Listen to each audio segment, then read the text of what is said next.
다시 갈릴리에서 이런 제목의 말씀입니다. 저는 초등학교 2학년 때 피아노를 배웠는데 숙모님 댁에 어머님이 보내셨습니다. 그래서 버스를 타고 숙모님 댁에 몇 년을 다니면서 피아노를 배웠는데 대학생이 되고 나서 수유리에 그 숙모님 댁에 한번 가보고 싶다 이런 생각이 들어서 지금은 안 살지만 한번 가야지 했는데 갈 수 있는 때가 있었습니다. 가서 봤는데 아무도 문을 열어주지 않았지만 그 앞에서 이렇게 서서 그 어린 시절에 숙모님이 가르쳐줬던 그 시간들, 또 음식을 해주셨던 일들, 버스를 타고 다녔던 그런 기억들이 이렇게 쭉 마음속에 떠오르는 것을 느낀 적이 있었습니다. 저희 교회 90년대 부목사님들 가운데 신교동에 사신 분들이 계셨는데 오랜만에 오셔서 옛날 그 집에 한번 가보자 해서 같이 가본 적이 있고, 또 선교사님 자녀들 가운데 자기가 어릴 때 옥인 유치원 다녔을 때 그 사택에 다시 가서 과거를 회상하는 그런 일들을 하는 경우를 옆에서 보았는데 저는 그것이 무척 가치 있다고 생각을 합니다. 예수님께서 부활하신 후에 2번 예루살렘에서 제자들에게 나타나셨고 3번째 나타나신 것은 갈릴리에서였습니다. 갈릴리에서 저들이 처음 부름받았고 또 주 사역지가 갈릴리 바닷가였기 때문에 갈릴리에서 부활하신 주님을 다시 만나는 것은 저들에게 굉장한 의미가 있는 일이었다 하는 것이죠. 왜 갈릴리에서 제자들을 만나셨는가? 첫째로 갈릴리에서의 첫 만남을 다시 기억하도록 하시기 위함입니다. 3년 동안 하나님 나라를 가르치실 때 교실에 밀어넣어놓고 분필로 쓰면서 책을 넘겨가면서 가르친 게 아니에요. 예수님이 제자 훈련하실 때 산으로 가시고 호숫가로 가시고 병자의 집으로 가시고 공중에 새가 날 때 새를 보라고 말씀하시고 백합화가 펴 있을 때 백합화를 보라고 말씀하시면서 가르쳐 주셨습니다. 현장 교육이에요. 그러니까 성령의 감동도 있었지만 복음서를 쓸 때 기억이 새록새록 날 수 있을 정도로 현장 교육을 주님이 하셨기 때문에 복음서를 쓸 때 더 용이했던 것으로 보입니다. 요한복음 21장과 누가복음 5장은 아주 잘 연결이 되는 말씀인데 누가복음 5장 1절로 11절 말씀은 갈릴리 호수에서 처음 제자들을 불렀을 때의 사건을 기록하고 있습니다. 여러 가지가 비슷합니다. 밤새 고기를 못 잡은 것 비슷하고 이른 아침에 오셔서 말씀하신 것 비슷하고 잡았는데 많이 잡은 것 비슷하고 그 굉장한 풍성한 은혜를 받았을 때 하나님을 느낀 것도 비슷하고 여러 가지로 누가복음 5장과 요한복음 21장이 비슷한 것을 발견할 수가 있습니다. 아침에 주님이 찾아와 말씀하시고 2대의 빈배를 가득하게 채웠던 일들, 낙심하고 실패하고 안 되고 이게 다 주님이 오실 준비였던 것이죠. 하나님의 놀라운 능력을 경험하면서 주여 나를 떠나서서 나는 죄인으로소이다. 아니 고기 많이 잡았는데 왜 그런 얘기합니까? 굉장히 그 마음속에 오는 그 감동이 신적인 것이었기 때문에 영적인 깨달음이 있게 된 것이죠. 실패자들이었는데 죄인인데 용납하시고 풍성한 은혜를 베풀어 주시는 거예요. 여러분 솔로몬이 기록한 대로 해 아래 새 것이 없다는 것 아십니까? 하나님이 우리를 부르실 때 어떤 목적을 갖고 부르셨어요. 그럼 우리는 하나님 원하시는 수준만큼 기도도 못하고 전도도 못하고 못하는 게 너무너무 많아서 하나님의 그 부르신 목적이 약간 깎이고 다른 쪽으로 가지 않는가 이 생각을 우리는 많이 합니다. 그런데 하나님은 한번 불러서 시킨 일을 계속 시키는 것을 볼 수가 있습니다. 제 친구 선교사가 말라위에서 아프리카 땅에서 선교를 했는데 친구 선교사가 늘 한국에 가서 한국 교회 교인들에게 설교하는 목회를 하는 게 늘 소원이었습니다. 하나님이 길을 여셔서 작은 교회, 개척교회 목사님으로 와서 너무 즐겁게 사역을 하는데 하나님이 다시 주신 음성이 뭐냐면 너 왜 여기 와 있니? 난 너를 선교사로 불렀는데 빨리 나가라. 그래가지고 다시 선교지로 나갔습니다. 베드로가 지금 무슨 생각을 하냐면 왔는데 배가 있는 거예요. 주님이 없어요. 주님 만나러 왔어요. 주님 약속하셨기 때문에 오실 거라는 걸 알고 있어요. 그런데 배가 있으니까 다른 제자들을 동원해갖고 배를 탄 거예요. 그리고 밤새 물고기를 잡으려고 그물을 내렸어요. 고기가 잡히지 않는 거예요. 만약에 잡혔다면 베드로는 옛날 고기잡이 하던 어부로 돌아갈 궁리를 했을 것입니다. 그런데 잡히지 않았어요. 이것이 그가 받은 축복이죠. 예수님이 나타나셔서 오른쪽에 그물을 내려라 이 말씀을 듣고 그물을 내렸을 때 엄청나게 많이 잡는 그 일을 통해서 베드로와 제자들이 무슨 생각을 했냐면 우리가 갈릴리에서 잔뼈가 굵은 사람이지만 이 넓은 호수를 주관하시고 온 세상을 주관하시는 분이 예수 그리스도시구나. 우리가 전문가가 아니고 주님이 역시 주권과 권능을 갖고 계시는구나. 그것을 볼 수 있었던 것이죠. 주님은 그 갈릴리 땅으로 다시 제자들을 불러 올리셨습니다. 그리고 그들을 만나주셨고 동일한 경험을 하게 하셨습니다. 여러분, 저나 여러분이나 새롭게 되고 싶은 마음이 있잖아요. 새로운 것.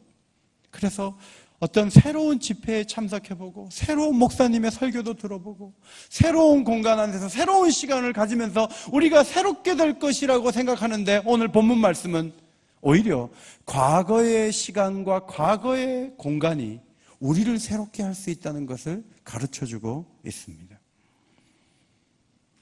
우리가 새롭게 될 수 있는 것도 과거의 그 자리일 수 있다는 것이죠.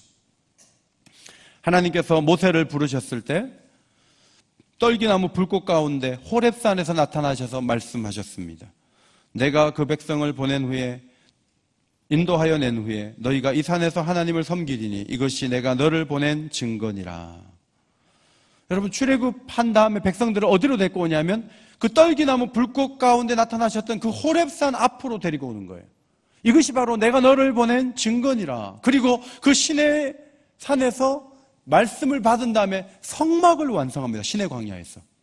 그리고 성막 위에 불기둥이 밤에 딱 뜨는데 모세가 옛날에 떨기나무 불꽃 가운데 보았던 그 하나님의 영이 성막 위에 이렇게 계시는 거예요. 그래서 반복을 통해서 하나님을 모두가 볼 수 있도록 그렇게 하시는 하나님의 전략을 봅니다. 애굽에서 있었던 여러 가지 일들, 애굽에서 벗어난 것은 역사적으로 지나간 것이지만 늘 그 과거를 기억해야 된다. 시편 말씀 보니까 애굽에서 큰 일을 행하신 그의 구원자 하나님을 그들이 잊었나니. 갈릴리는 잊어야 될 땅이 아니에요. 지금 예루살렘을 향해서 가고 있지만 갈릴리를 다시 가야 돼요. 갈릴리에서 다시 주님을 만나는 거예요. 그리고 주님의 사랑과 자신들이 받은 사명을 다시 확인하는 거예요. 옛날에 그런 사명을 주셨어요. 사람 낚는 어부가 되리라. 그런데 배신하고 잘못된 생각하다가 다 잊어버렸어요. 다시 똑같은 경험을 하면서 동일한 사명을 주신 우리 예수님을 볼 수가 있습니다. 저는 내게 갈릴리는 어딘가 생각해 봤어요. 저는 86년도에 교육전도사 생활을 처음 시작했어요. 그 교회가 서울대강교회인데 제가 중학교 때부터 다녔던 교회예요. 가끔 예배가 있다 그래서 한 번씩 갑니다. 가면 그 노인 연세 드신 분들이 저보고 왜 이렇게 머리가 하얘갖고 왔냐고, 옥인교회 성도들이 속썩이냐고 막 물어요. 그래서 제가 얘기하죠. 저희 큰아버지 작은아버지 전부 머리가 백발이시라고.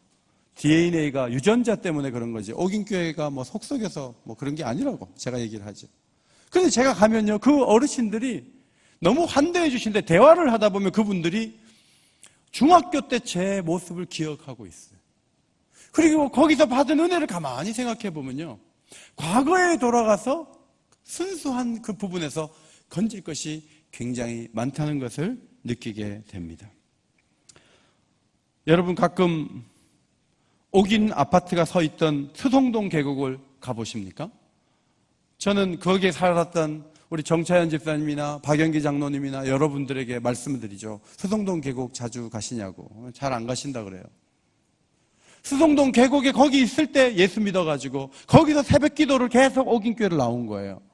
그분들이 수성동 계곡에 올라갔을 때 밑에 집도 전도하고 옆에 집하고 사랑을 나누고 했을 때 그 수성동 계곡에 가 있으면 만감이 교차하면서 많은 생각들이 밀려오게 되는 것이죠. 거기 살지 않았던 사람들은 전혀 느낄 수 없는 그 무엇이 수성동 계곡에 가면은 밀려오기 시작하는 거예요.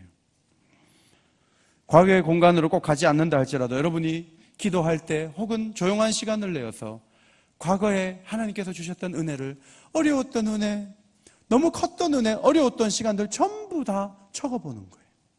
아, 내가 몇 살 때 이렇게 병원에 입원해가지고 몇 년이나 있었는데, 내가 이때는 아이들이 고생을 시켜갖고 너무 어려운데, 내가 이때 사업이 힘들었고 너무 힘들었는데, 그런 시간들을 어떻게 빠져나왔고 그 순간에 내게 어떤 교훈을 하나님 주셨는가를 다시 한번 회상할 수 있는 시간을 갖는다면, 그것이 바로 갈릴리에서 제자들이 얻었던 그런 경험들을 하게 되는 것이죠. 오늘 오후에도 여러분들이 오시지만 사실 한 번도 교회에 나와보지 않은 사람이 교회에 오는 것은 굉장히 어렵습니다. 통계에 의하면 신앙생활을 하는 분들의, 다시 태가족이 되어서 교회 나오는 분들의 90%는 어릴 때 교회를 다녔던 분들이라는 것이죠. 다녔던 교회를 다시 나온 것이지 한 번도 안 나와본 교회를 나오는 것은 너무너무 힘든 일이죠. 그 옛날에 어릴 때 잘 모르고 다니긴 했지만 그래도 교회를 나와본 사람은 다시 교회를 나올 때 어릴 때의 그 시간과 하나님이 연결시켜 주시는 은혜를 경험하게 된다는 거예요. 여러분 좀 새로워지고 싶으십니까? 어렸을 때 자랐던 동네에 한번 가보세요. 여러분이 처음 믿었던 그 시골 교회에 한번 들어가서 기도 한번 해보세요. 과거의 시간, 과거의 공간으로 가보세요. 거기에 건져야 할 것이 참 많아요. 상담학자들은 늘 과거라는 것이 치유받아야 되고 과거라는 시간은 싸매야 되는 것으로만 얘기하지만 성경은 그렇게 말하지 않아요. 과거에 지나간 시간에 주님이 주시는 은혜와 우리를 불러주셨을 때 그 손길이 얼마나 아름다운가를 성경은 우리에게 말씀해 주고 있어요. 좋은 기억들이 있어요. 그 속으로 다시 들어가서 주님을 새롭게 만나고 사명을 새롭게 할 수 있는 하나님의 사람들이 되시기를 예수의 이름으로 축원합니다. 두 번째로 갈릴리에서 미래의 풍성한 교회를 바라보게 하셨습니다. 주님은 고기잡이를 끝낸 이들을 위해서, 제자들을 위해서 숯불 위에 떡과 생선을 굽고 계셨습니다. 그리고 용서하는 대화를 하셨습니다. 추궁하지 않으셨습니다. 과거의 얘기를 하지 않았습니다. 그들이 미래에 도움이 될 만한 그런 얘기만 하셨습니다. 여러분 집에서 아이들하고 밥 먹을 때 추궁하지 않고 참 힘든 상황에서도 엄마 아빠가 품어주고 수용하는 대화를 계속하면 아이들은 그것이 교육이 되어서 나중에 자기의 아이들을 키울 때도 아이들을 추궁하지 않고 아이들을 용서하는 부모로 자랄 수 있다는 점에서 식사할 때 대화는 얼마나 중요한지 모릅니다. 옛날에 자꾸 밥 먹을 때 때리기 때문에 생긴 얘기가 밥 먹을 때는 누구도 안 때린다. 이제 그런 말이 생긴 거예요. 어른들이 밥 먹을 때 할 말 다 하고 오랜만에 찾아갔는데 아버지가 그냥 할 말 다 하면은 다시는 오고 싶지 않은 그런 일이 많은데 주님은 그런 식으로 대화를 하지 않았다는 거예요. 자, 말씀에 순종했을 때 잡은 고기의 숫자가 153마리였어요. 153마리. 여러분 153마리, 153이 어디에 새겨져 있습니까? 네, 모나미 볼펜에 새겨져 있어요. 그 모나미 볼펜 사장이 153을 아는 거예요. 하나님이 풍성히 거둔 모나미 볼펜을 쓰는 자마다 그런 복을 받으라고 아마 쓴 것으로 생각이 되는데 어거스틴은 이 153을 해석을 하는데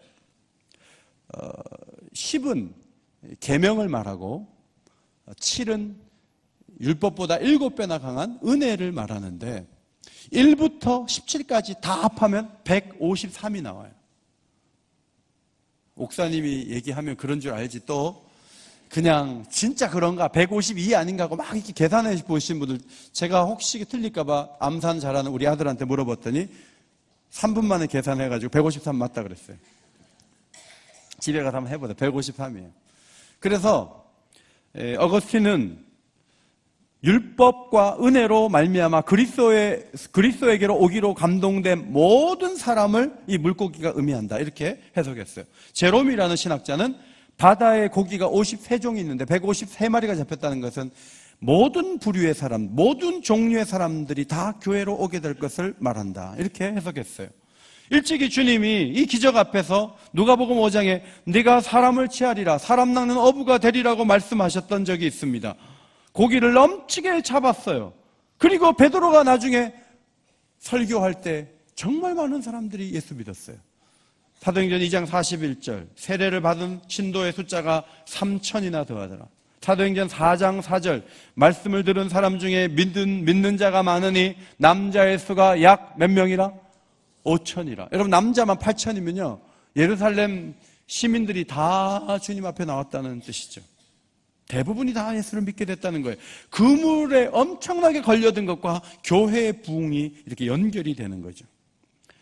그 많은 고기를 잡았지만 그물이 찢어지지 않았습니다. 여러분, 나일론으로 아주 잘 만든 그물들이 아니에요. 그 오래전 2000년 전의 그물, 정말 몇십 마리만 잡혀도 찢어지는 그물이에요. 오래된 그물일 수도 있어요. 그런데 기적적으로 그 많은 고기가 153마리의 그 큰 고기가 끌려 올라올 때 찢어지지 않았다. 그물은 교회를 의미해요. 교회에 수만 가지 사람들이 모여요. 정말 다양한 사람들이 모여요. 노인도 계시고 어린아이도 있고 남자가 있고 여자가 있고 가난한 자 있고 부한 자 있고 많이 배운 자가 있고 못 배운 자가 있고 여러 부류의 사람들이 교회로 이렇게 들어오는데 갈등의 요소를 많이 안고 있어요. 그런데 그물이 찢어지지 않는 거예요. 하나 되게 하시는 거예요. 사도행전을 읽어보면 구제 문제로 인해서 쪼개질 뻔하고 교리 문제, 문화적 차이로 인해서 분열의 위기에 있지만 주님이 싸매시고 하나 되도록 이렇게 끌어가시는 축복, 그물이 찢어지지 않는 이 현상, 이 기적 속에 이 축복이 내재되어 있는 것이죠. 그 다음에 그 숯불 위에 생선과 떡을 주님이 올려놓으셨다 했는데, 이 생선이라는 단어로 번역된 옵사리온이라는 이 단어는 그 아이가 도시락에 싸온 그 5마리의 2마리의 그 물고기를 말하는 거예요. 도시락 안에 들어가는 물고기, 옵사리온, 작은 물, 우리 정어리 같은 거. 주님이 큰 고기를 굽고 있지 않고 정어리 같은 걸 굽고 있었죠. 그런데 놀랍게도 주님이 뭐라 그러냐면, 지금 잡은 익투스는 큰 물고기인데 제자들은 큰 고기를 잡았어요. 지금 잡은 익투스를 가지고 와라 이래야 되는데 10절에 지금 잡은 옵사리온을 가지고 와라 이렇게 말씀하셨어요. 그리고 제자들에게 나누어 주실 때 제자들이 가지고 온 익투스를 해서 줬을 때 익투스를 줬다고 하지 않고 옵사리온을 줬다고 13절에 그렇게 기록이 되어 있어요. 이 말씀은요, 13절의 말씀은 오병이어를 기억시키려고 하는 의도가 있는 것이죠. 어린아이의 그 도시락, 그걸 통해서 많은 사람들이 먹은 것처럼 너희들이 이 떡과 생선을 먹고 이런 식사 공동체를 이루어야 된다. 교제하고 서로 먹고 마시면서 서로의 필요를 채워주는 그런 공동체, 용서하는 공동체를 이루어야 된다. 그래서 사도행전에 가보면 서로 용납하고 용서하는 식탁 공동체를 이루죠. 서로 사도의 가르침을 받아 서로 교제하며 떡을 떼며 그 다음에 각 사람의 필요를 따라 나누어 주는 거예요. 재산을 팔아서라도 각 사람의 필요를 따라 나누어 주는 그런 놀라운 공동체, 이것이 이 식사하는 이 자리에서 이미 보여지는 것이죠. 사도들은 십자가 앞에서 도망쳤습니다. 그러나 주님은 조용히 그들을 만나 식사하셨어요. 과거 얘기하지 않았어요. 오늘 당신하고 나하고 못다한 얘기 다 해봅시다. 그 만남 다음에 더 원수가 되죠. 과거 얘기를 하면 다 내가 유리한 대로 말하게 돼 있어요. 미래를 말하는 게 중요하죠. 과거의 아픔을 말하는 자리가 아니라 미래를 준비하는 자리로 철저히 만드시는 주님의 지혜를 볼 수가 있습니다.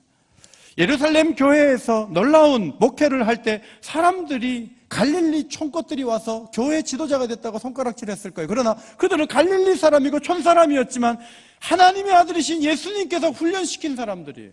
놀라운 용납과 사랑, 기적, 은혜, 능력, 비전을 보여주면서 그들을 세워나갔을 때 그들은 역사 가운데 아주 위대한 사람들로 세워진 것을 발견하게 됩니다.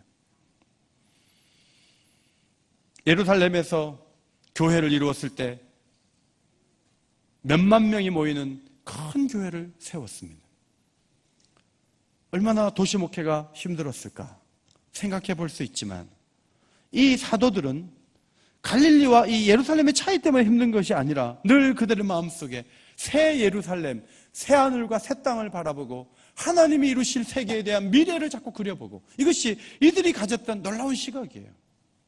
아무리 많이 배우고 문명이 발전하고 아무리 도시가 좋아진다 할지라도 늘 과거의 문제를 계속 붙들고 있는 한 앞으로 나갈 수가 없는 거예요.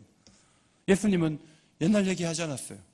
야, 부인했을 때 기분이 어땠어? 얘기해봐. 이런 말씀 하지 않았어요. 계속 앞으로 나가시죠. 그리고 베드로 사도가 미래를 소망하는 사람이었기 때문에 그의 편지를 쓸 때 이런 말씀을 썼습니다. 베드로전서 5장 10절 앞에 보시고 읽겠습니다. 시작. 모든 은혜의 하나님 곧 그리스도 안에서 너희를 부르사 자기의 영원한 영광에 들어가게 하시니가 잠깐 고난을 당한 너희를 친히 온전하게 하시며 굳건하게 하시며 강하게 하시며 털을 견고하게 하시리라. 얼마나 핍박이 많아요. 그럼에도 불구하고 그리스도 안에서 너희를 부르사 자기의 영원한 영광에 들어가게 하신 그분이 잠깐 고난을 당하게는 하시지만 너희를 온전하게 굳건하게 강하게 견고하게 하시리라. 그렇게 베드로 사도가 적었어요. 미래를 바라보고 목회하는 거예요. 여러분이나 저나 부족한 거 많아요. 그것 때문에 하나님이 목표 수정해서 계속 밑으로 떨어뜨리는 거 아니에요. 자기의 영원한 영광에 이미 들어가게 하신 분이 계시기 때문에 잠깐 우리가 어려움을 당할 수 있지만 우리를 더 온전하게 하시고 굳건하게 하시고 강하게 하시고 털을 견고하게 하실 것을 믿음의 눈으로 보시기를 바랍니다. 그것이 필요해요. 마지막 세 번째, 갈릴리에서 제자들로 하여금 주님을 더 알게 하신 것이죠. 4절 말씀 보시겠습니다. 성경 보시고 4절 읽겠습니다. 시작. 날이 새어갈 때 예수께서 바닷가에 서셨으나 제자들이 예수이신 줄 알지 못하는지라. 얘들아, 너희에게 고기가 있느냐? 주님 음성 알면서도 이게 주님이라는 생각 못하는 거예요. 그물을 배 오른편에 던져라, 그리하면 잡으리라. 여전히 몰라요. 그런데 딱 잡는데 그물을 자꾸 끌어올리는데 뭐가 잡히는 거예요. 엄청나게 걸린 거예요. 이게 느끼는데 베드로가 예수님이다. 직감적으로 온 것이죠. 주님을 알아본 거예요. 그리고 겉옷을 두르고 90m 정도 되는 그 공간, 그 물 위를 막 가가지고 주님을 환영하는 거예요. 만선의 기쁨. 그리고 주님이 주신 조반을 함께 먹는 자리에서 12절 말씀을 읽겠습니다. 12절. 예수께서 이르시되 와서 조반을 먹으라 하시니 읽습니다. 제자들이 주님이신 줄 아는 거로 당신이 누구냐? 감히 묻는 자가 없더라. 조금 전까지 예수님 음성 들어도 예수님이라는 생각을 조금도 하지 못했는데 숯불 위에 있는 고기를 먹고 조금 전에 고기를 많이 잡은 사건을 통해서 그 누구도 당신 누구십니까? 정말 주님이십니까? 이렇게 말하는 사람이 한 사람도 없었다는 거예요. 조금 전에는 잘 몰랐는데 이제는 너무나 확실히 알게 되었다 하는 것이죠. 여러분은 예수님을 어떻게 아십니까? 성경을 통해서 압니다. 성경을 읽고 또 읽다 보면은 하나님이 믿어지고 하나님을 알게 되죠. 베드로가 예수님을 아는 과정들을 이렇게 보면은 예수님께서 빌립보 가이사랴에서 사람들이 인자를 누구라 하느냐, 너희는 나를 누구라 하느냐 이렇게 물으신 적이 있어요. 그때 베드로가 놀라운 대답을 했어요. 주는 그리스도시요 살아계신 하나님의 아들이시라고 대답을 했을 때 바요나 시모나 내가 복이 있도다. 이를 내게 알게 하니는 혈육이 아니요 하늘에 계신 내 아버지시라고 하셨어요. 여러분 가운데 예수님이 믿어집니까? 여러분이 막 머리가 좋고 깨우쳐져서가 아니고 아버지 하나님께서 깨우쳐 주시면 믿어지게 될 줄 믿으시기 바랍니다. 그래서 여러분 가운데 나는 아직 안 믿어져, 앞으로도 안 믿어질 거야, 그건 자기 생각이고, 하나님이 믿어지게 하는 그날 한동대 총장이셨던 김영길 박사처럼 나사의 과학자지만 이것은 차원이 다른 문제라는 게 갑자기 어느 날 갑자기 머릿속에 쑥 들어오는데 성경이 그렇게 안 믿어지다가 믿어지기 시작했다는 거예요. 믿음을 주신 분은 아버지 하나님이신 줄 믿습니다. 하나님이 믿어지게 하는 거죠.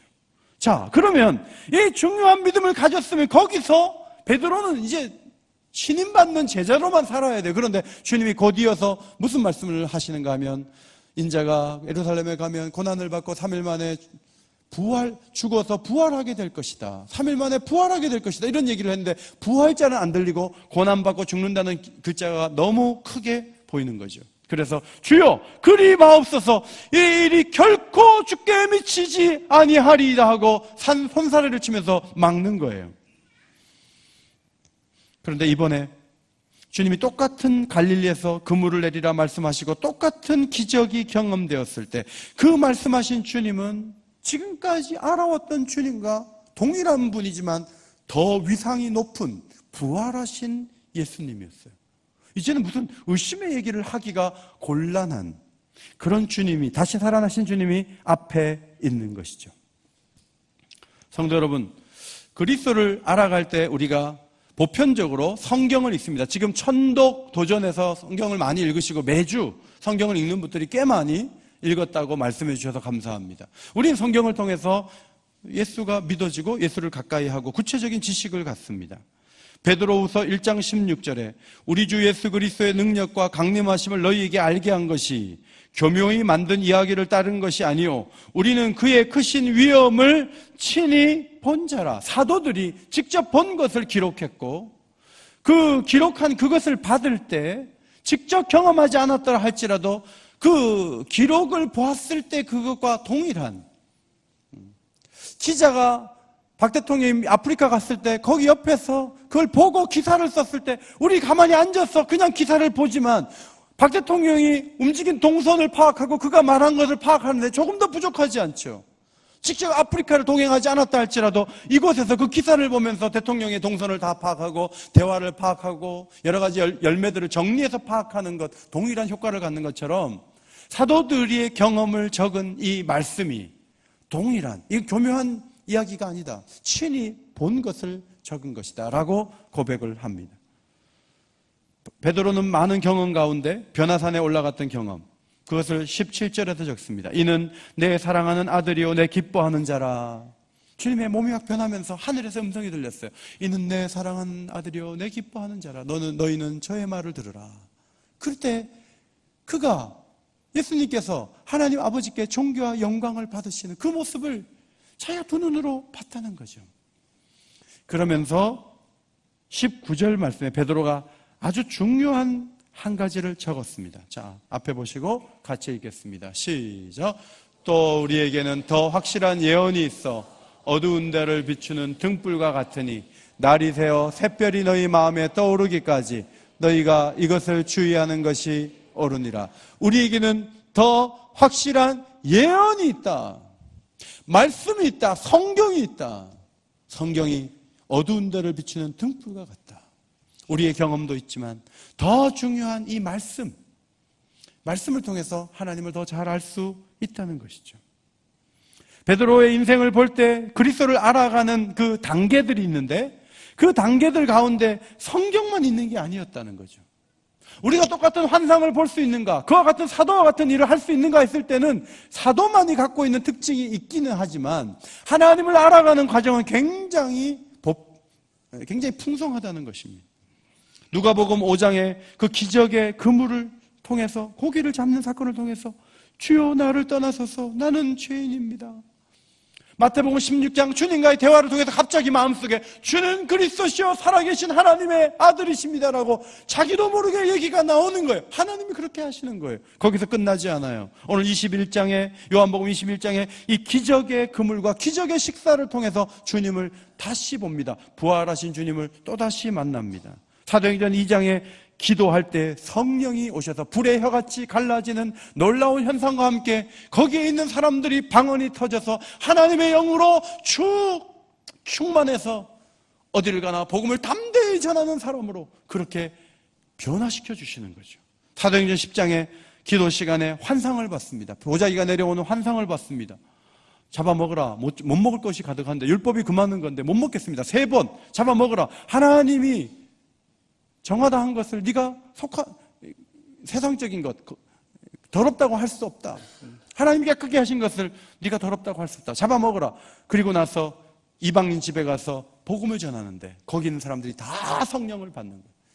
그래서 사도행전 15장에 선교의 이 문이 활짝 열려지는 것이죠. 베드로 사도가 마지막으로 쓴 편지 베드로후서 3장 마지막 절, 오직 우리 주 곧 구주 예수 그리스도의 은혜와 그를 아는 지식에서 뭐하라? 자라가라. 베드로의 자기 인생을 볼 때 계속 예수님을 더 알아가고 조금 더 알아가고 조금 더 알아가고 조금 더 알아가고 더 풍성히 알아가는 그 긴 과정을 통해서 자신이 지금 노인이 되었지만 성도들로 하여금 주님을 아는 일에 자라가라, 자라가라. 그런 부탁을 한 것을 보게 됩니다. 2년 전에 캐나다의 그 서부 럭키 산맥의 그 윗부분, 거기에 제스퍼하고 밴프가 있어요. 거기 갔어요. 거기 갔는데 설악산보다 한 10개만한 산들이 있어요. 설악산에 한 10개만한 산들이 막 어마어마하게 큰 산과 계곡이 있는 거예요. 그리고 저 위에는 눈이 녹지 않아서 하얀데 밑에 있는 그 호수는 얼마나 아름다운지 몰라요. 이렇게 아름다웠다면 내가 한 일주일은 잡았을 텐데 잘 몰라서 이틀 잡았어요. 하루를 이렇게 보고 와서 숙소에 왔는데 내일 보게 될 산은 어떤 산일까? 다음 날 나가보면요, 내가 그렸던 그 산보다 훨씬 큰 산이 있고 훨씬 아름다운 호수가 있는 거예요. 그걸 보면서 너무 멋있는 거예요. 그런데 숙소가 너무 비싸요. 빨리 또 다음 장소로 가야 돼요. 이 엘크라는 이 그 사슴이 있잖아요. 뭐 이런 것도 옆에 여기 그냥 지나가다 보면 이게 길에 있어요. 제가 옆에 접근해도 저를 이렇게 보면서도 뭐 그냥 저를 잡아먹으려고도 안 하고, 사슴은 원래 안 잡아먹죠. 그냥 이렇게 저를 이렇게 보고 있어요. 저도 사진 찍고 이런 이 것들을 이렇게 보면서 와, 내가 상상한 것보다 더 오염이 덜 됐고 더 좋고 더 크고 더 맑다. 이제 그 생각을 했어요.